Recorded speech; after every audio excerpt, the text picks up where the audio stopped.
Well, hello, Catherine Hood here, bringing your Thursday topic, which is usually centered around type 2 diabetes. And why? Because I'm extremely passionate about it. I want everyone to be aware about it. We're all at risk, and some of us have pre-diabetes and don't even know it. So if you are overweight, and here's a good indicator, if your waist is a larger circumference than your hips, you might want to get your A1C checked. If you have a family history, you might want to get your A1C checked. If you feel groggy, tired all the time, unusually tired, like we all feel tired, right? But if you feel unusually tired, especially after you eat your food, there's probably a chance that you need to get your A1C checked. If you're over the age of 40, male or female, you need to get your A1C checked. It's super important to keep your blood sugars in a healthy range. If you're wanting to lose weight, your blood sugar is a great thing to pay attention to and learn and understand, and it makes your organs operate at a better, more optimal level. So today our topic is all about how to get out of denial for your diabetes. Now, Alice in my Facebook group was so kind to offer this as a great topic, and I love the fact that she mentioned this, and I hope that this answers your questions. If it doesn't, Alice, please reach out to me. I'd love to know what more you want me to go in depth about. But thank you again for this topic. So, the hardest part of living with type 2 diabetes isn't managing it, but it's accepting the fact that you have it. This is your diagnosis. This is the rest of your life. This is life changing, life altering, and it definitely kicks you into the mud. It's definitely a lot of why me? How did this happen? What's going on? It really it spirals you. It really does. Type 2 diabetes often comes with two additional obstacles. Well, denial and shame. Okay, so a lot of people are diagnosed and they don't even tell anybody. They don't even, accept it. They walk out of the doctor's office. They're like, what do they know? They don't know anything. I'm only in my 20s. For me, it was 21. I do meet a lot of people that do get diagnosed very young, 20, 30s, 40s, but most often 50s and 60s. But a lot of denial and a lot of shame. How did I get here? What did I do wrong? There's a lot that comes with it, and I fully understand. But after you're first diagnosed with diabetes, it's normal to minimize it or hide it, right? But if you're minimizing the seriousness of the disease and you're putting your head in the sand and you're just ignoring it and avoiding it, it's not good. The denial goes on way too long, the consequences are actually very, very dangerous. And I don't really want to go over the doom and the gloom in this video.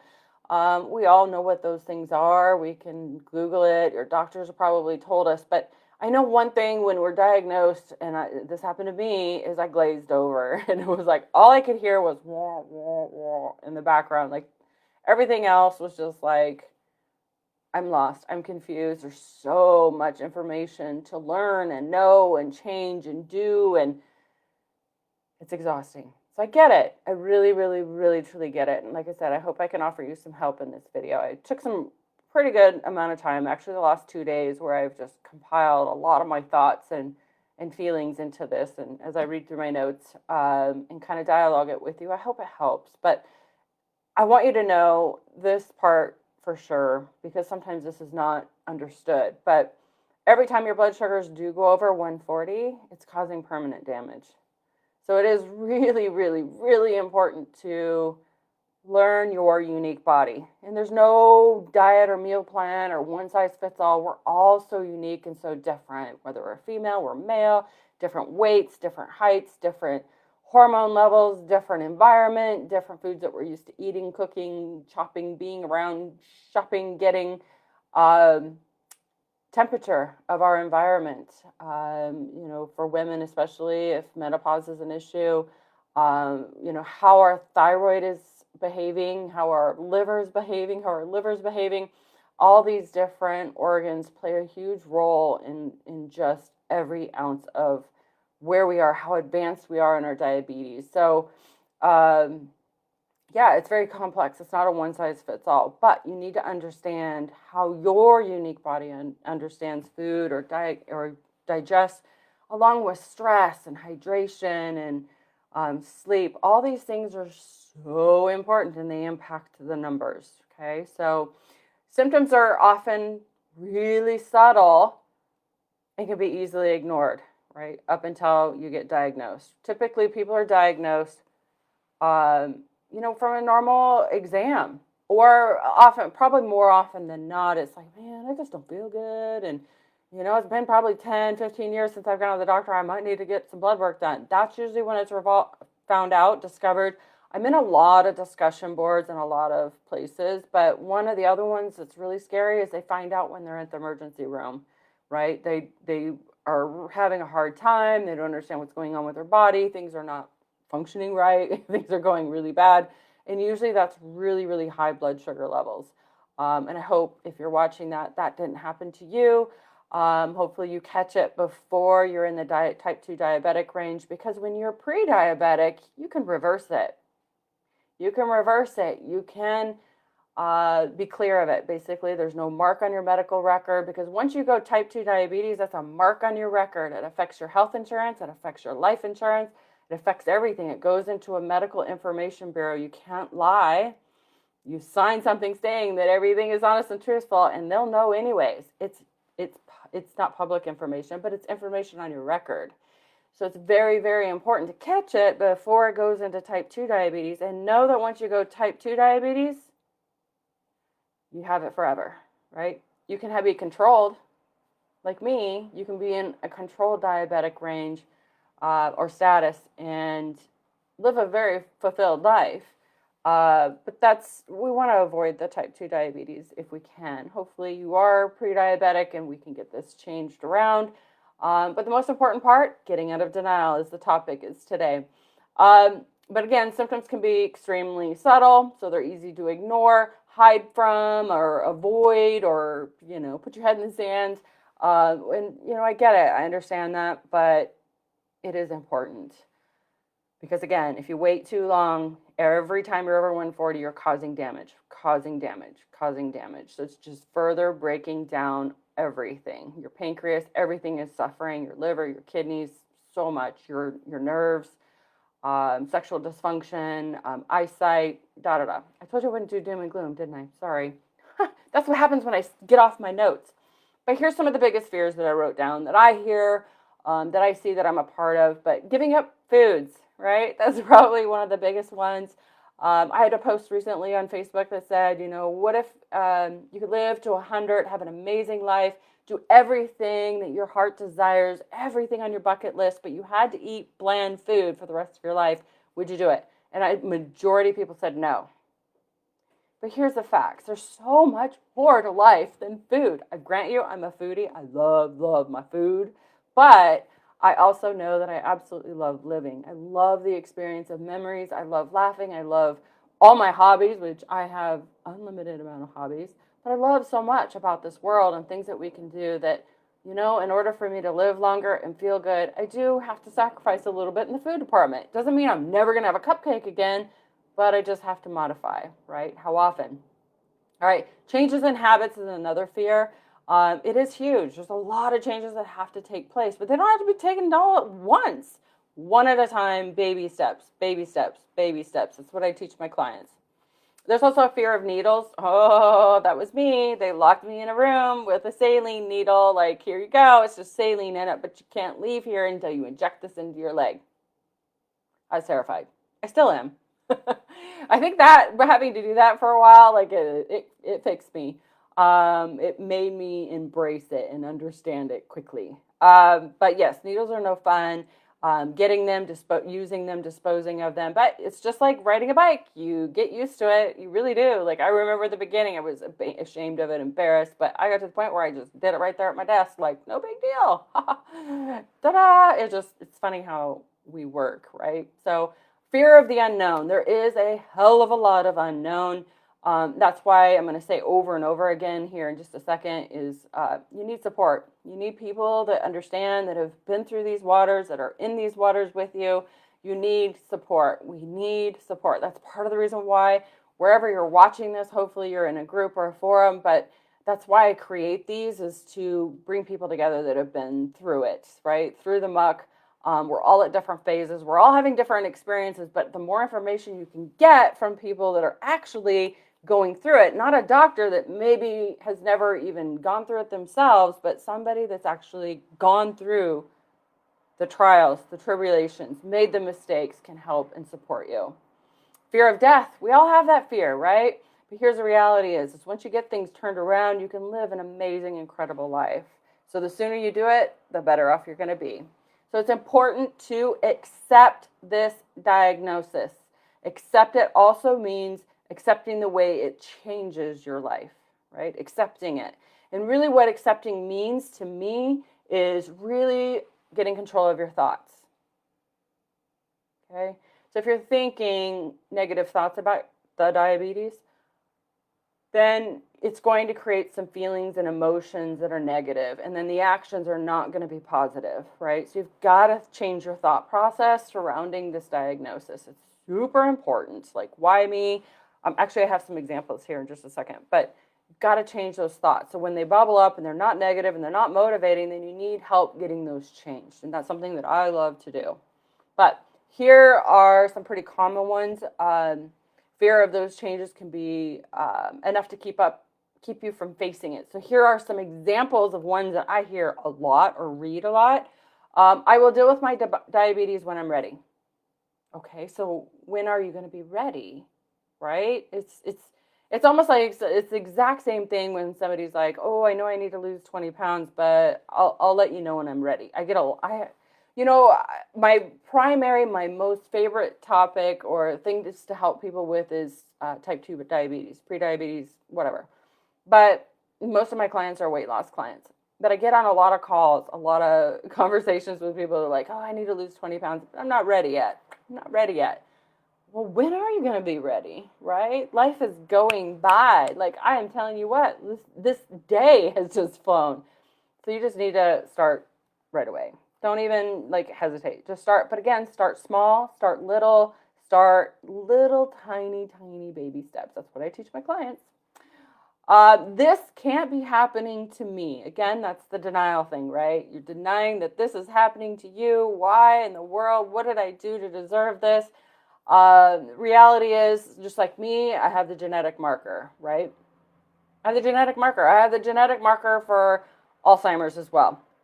But here's the thing. I do stuff every day to prevent the Alzheimer's from surfacing, right? Because I don't want that. I don't want that on my family, and I don't want that on myself. Like, I want to live and be independent and enjoy this world as long as I can and be cognizant, right? So I do stuff every day to prevent those symptoms from arising. Now, the diabetes thing was accelerated with having kids, but here's the thing.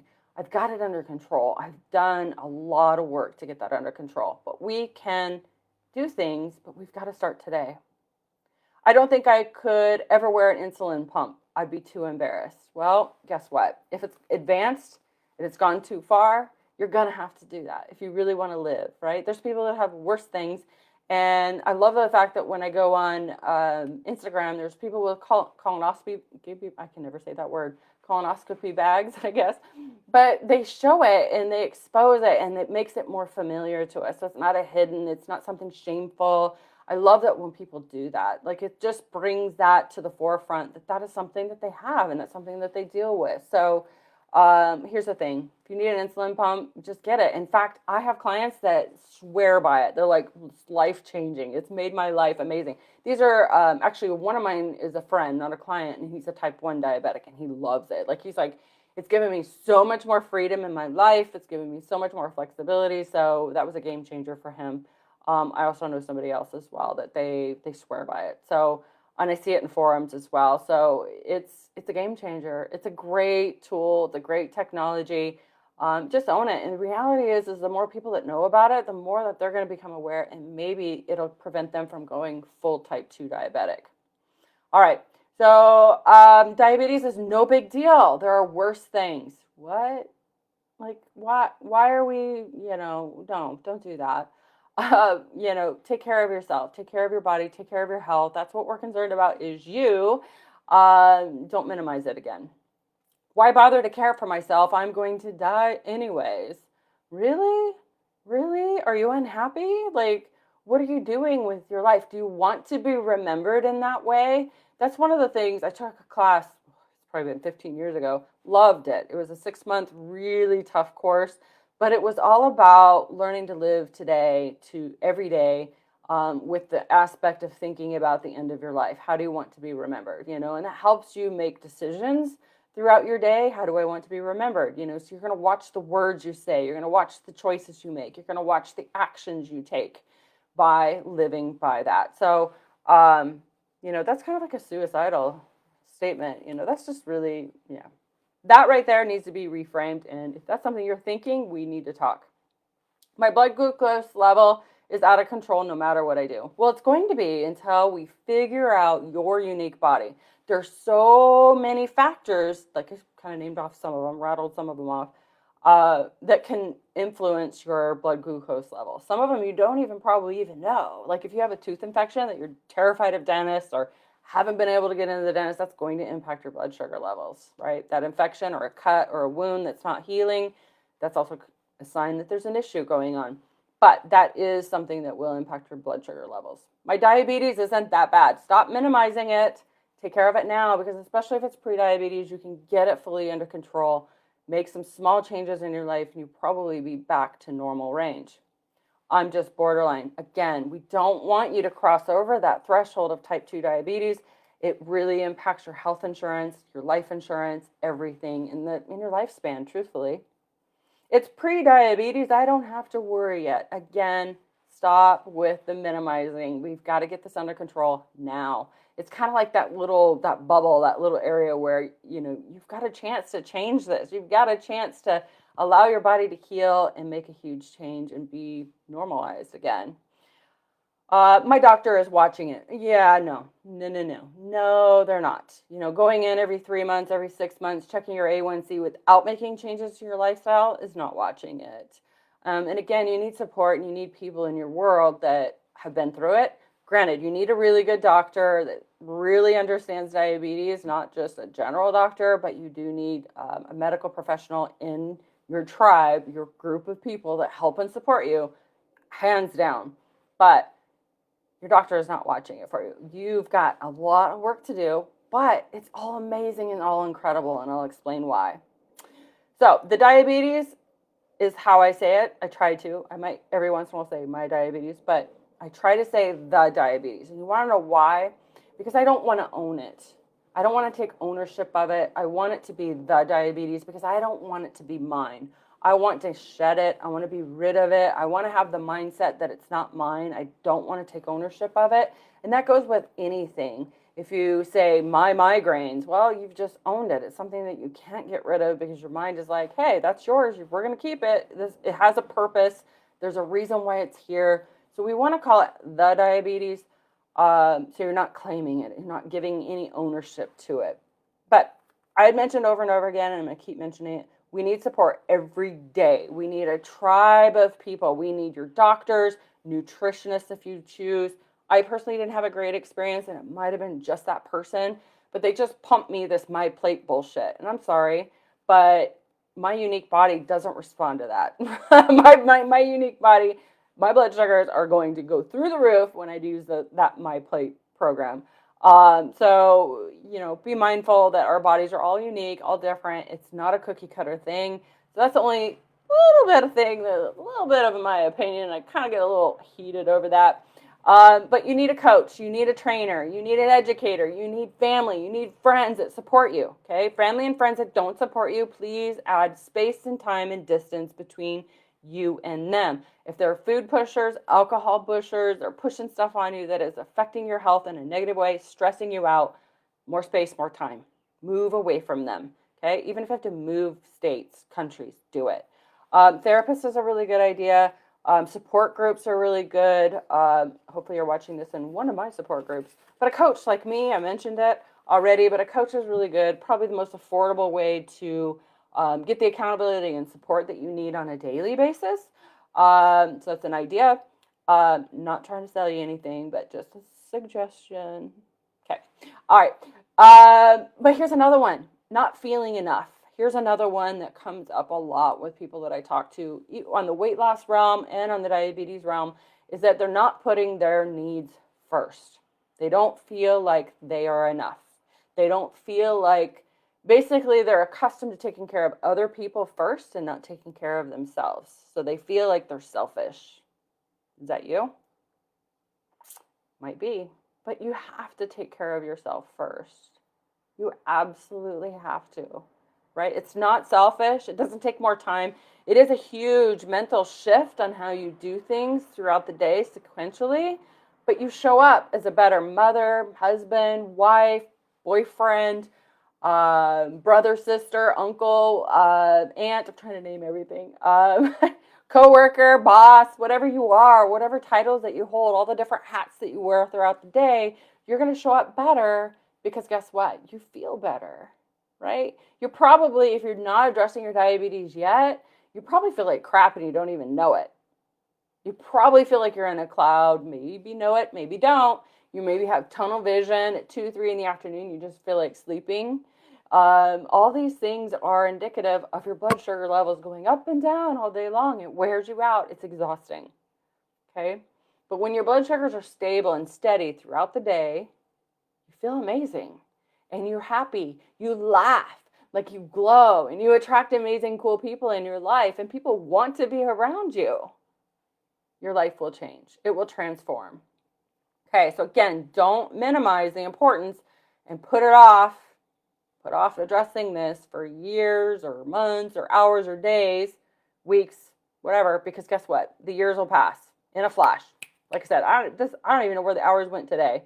But you've got to start changing your habits and lifestyle. And I do believe it first starts with your thoughts. You've got to change how you think about the diabetes, not yours, right? Because you don't own it.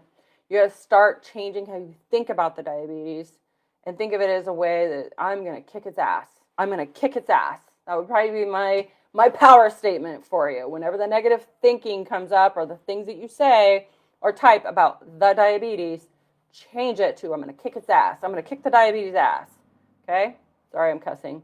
You can put it in your own words if that's uncomfortable for you. But change your thoughts, then slowly start changing things in your life that are impacting your blood sugar levels. If you need help figuring out what is impacting your blood sugars the most, I have a wellness app.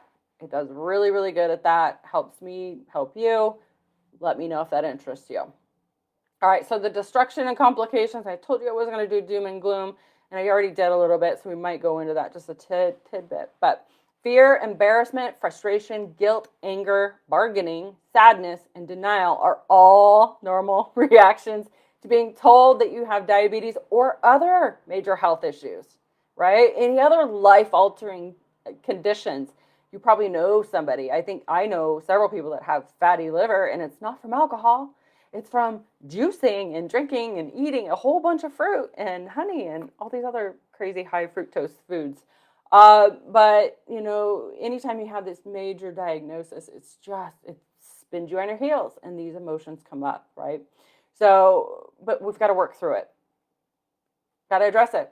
Got to own it. Got to accept it. Got to address it. But coping is talking to someone. You got to talk to someone. Remember I told you need a therapist, a coach, you need a trainer would be great. A personal trainer is amazing. I have had several in my life, I think 5. And they've been amazing. They're almost like a therapist while we work out. I don't know. Just you've got to have people to talk to and vent to and talk about it.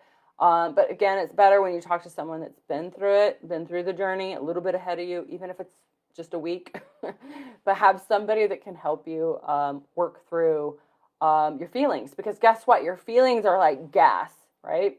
If everybody knows what that's like, right? If you hold into the gas, you leave it into your body, it's going to have to come out sooner or later, and it might not be at the best opportune time. So you've got to let your feelings out. You've got to talk to someone. You've got to get this out and address any confusions or challenges that you have in your unique life, right? Because everybody's challenges and barriers are different. So speak to someone. If you're worried about being judged, often this is a deeper issue from your past. You weren't born with that fear. None of us were. So there's something going on from day one and on that happened to you that needs to be addressed. And people can pull that out. I'm almost to the point where I'm certified to do that, but there are other individuals out there that can too. But allow people to help you. Okay. Stop being like, a lot of carers, like nurses or therapists or counselors or people that are in healthcare, especially, often put other people's needs first. I can think of child care individuals too that often are putting everyone's needs first, but you've got to let that go. Let that go. Let people help you from now on.